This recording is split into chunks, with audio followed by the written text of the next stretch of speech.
Hello everyone and welcome to another video. Today we're going to talk about a uranium company that I've noticed haven't really gotten that much attention. I thought I would mention it. Now let's go over why this is interesting. Increasing need for uranium, this company seems to have barely moved. So look at this, it says not financial advice. America is 90% dependent on their uranium imports. With the increasing need for electricity, uranium consists of 20% of all electricity generated in the United States. And the fact that the United States, apparently, this is from Reuters, produced about like 1 million pounds of uranium that year, or like 2025 apparently, where the United States consumption of uranium is 50 million pounds of uranium. And even according to Sprott.com, there was 5.4 million pounds of uranium deficit in 2025, and by 2040 it would go up to almost 200 million. Why is ISO Energy interesting? They have several projects throughout North America. One in Utah, where they have roughly like 7-8 million pounds of uranium in measured and indicated.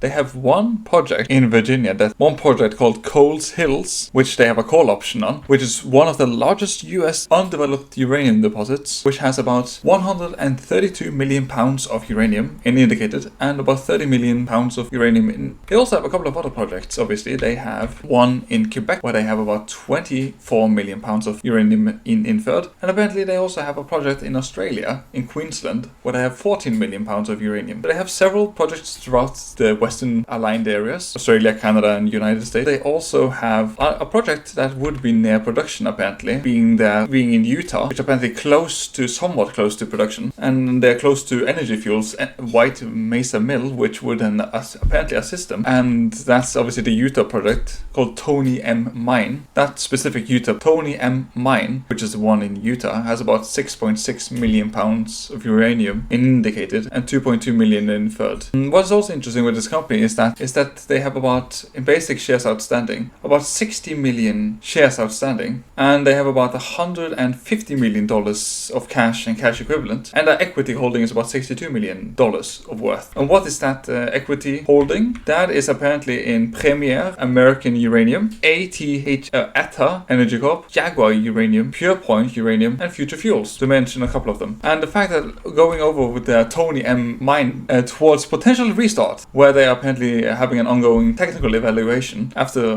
which they would apparently then start restarting the mine, because it apparently has some infrastructure. And they also have a toll milling contract with Energy Fuels at the White Mesa Mill, where they would then ship their uranium ore to then Energy Fuels for then processing, apparently. And that's the Utah one, because Energy Fuels White Mesa Mill is located in Utah. So this company seems very interesting in the fact that they would apparently, maybe this year or next year, start restarting one of the mines in Utah. Seems very interesting in the fact that they have a call option for one of the largest uranium deposits in America, called Coles Hills, which again has 130 million pounds of uranium indicated. They have a call option for a potential future development project called Hills. So this company seems very interesting. Their chairman is the co-founder of NextGen, an ISO called Richard Patricio, and their CEO was the co-founder and former CEO and the COO is a mining engineer, and the VP Exploration has 40 years of experience as a geologist, formerly working with Cameco and Alamos. This company seems very interesting, bear in mind none of this is financial advice. I hope you've thoroughly enjoyed this. Like and subscribe if you like this. If there's something you would like me to talk about, please write it in the comments. I would love to hear some feedback. Now, have a wonderful day. Peace.